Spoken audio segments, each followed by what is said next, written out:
Bienvenue dans cette section. On va parler de l'analyse bivariée. Dans notre exploration de l'analyse des données, nous avons commencé par examiner les caractéristiques individuelles de chaque variable.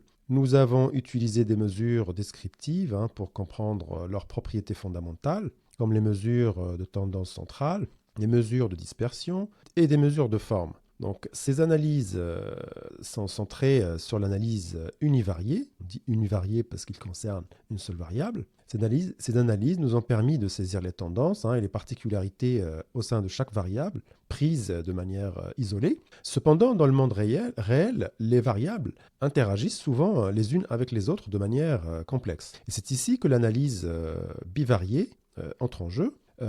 Et cette analyse va nous offrir des outils pour examiner et comprendre les relations entre deux variables. On parle aussi d'analyse multivariée pour parler des relations qui peuvent impliquer plusieurs variables. Donc ici, nous allons aborder l'analyse bivariée avec comme objectif de détecter et quantifier la nature de la relation entre deux éléments. Alors, tout ça pour ces analyses vont nous aider à répondre à des questions telles que est-ce que l'augmentation d'une variable entraîne une augmentation ou une diminution de l'autre variable? Ou bien ces deux variables sont-elles indépendantes ou alors elles sont sans influence quelconque l'une sur l'autre? Voilà, c'est ce genre de questions que nous allons nous poser. Donc pour cette exploration, nous allons nous concentrer spécifiquement sur l'analyse de la corrélation entre deux variables.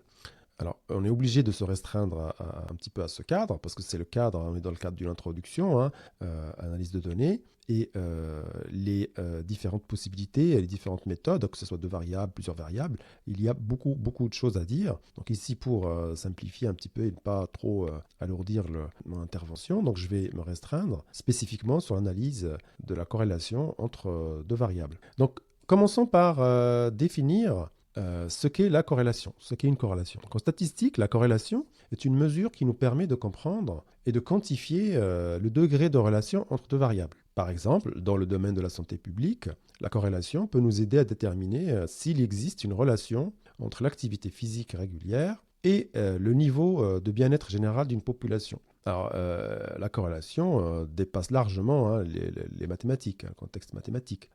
Elle est importante dans des domaines aussi variés que la finance, la médecine, la biologie, etc. Enfin, pour ne citer que ces domaines. En identifiant les relations entre variables, nous pouvons faire des prédictions plus précises. On peut formuler des hypothèses et orienter nos modèles. Parce que le but de tout ça, je vous rappelle, c'est de bâtir des modèles qui vont expliquer qui vont nous permettre de prédire des variables. Alors, il y a quelque chose que je vais dire tout de suite.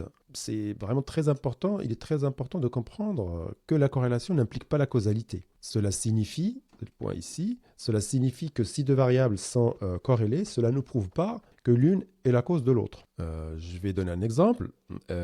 Une corrélation entre le nombre de personnes qui portent des lunettes de soleil et le nombre de personnes qui utilisent de la crème solaire ne signifie pas que porter des lunettes de soleil cause l'utilisation de crème solaire ou vice-versa. En fait, ici, les deux variables ici, donc le fait de porter des lunettes de soleil et le fait de mettre de la crème solaire, sont liées à un troisième facteur qui en est la cause. Ce facteur, c'est le fait qu'on a une journée ensoleillée. Voilà. Donc le fait d'observer deux variables qui sont fortement corrélées ne veut pas dire que l'une des variables cause l'autre. C'est une erreur très commune, donc à éviter. Donc en gardant ces concepts à l'esprit, nous allons donc maintenant nous concentrer spécifiquement, comme j'ai dit, sur un type de corrélation.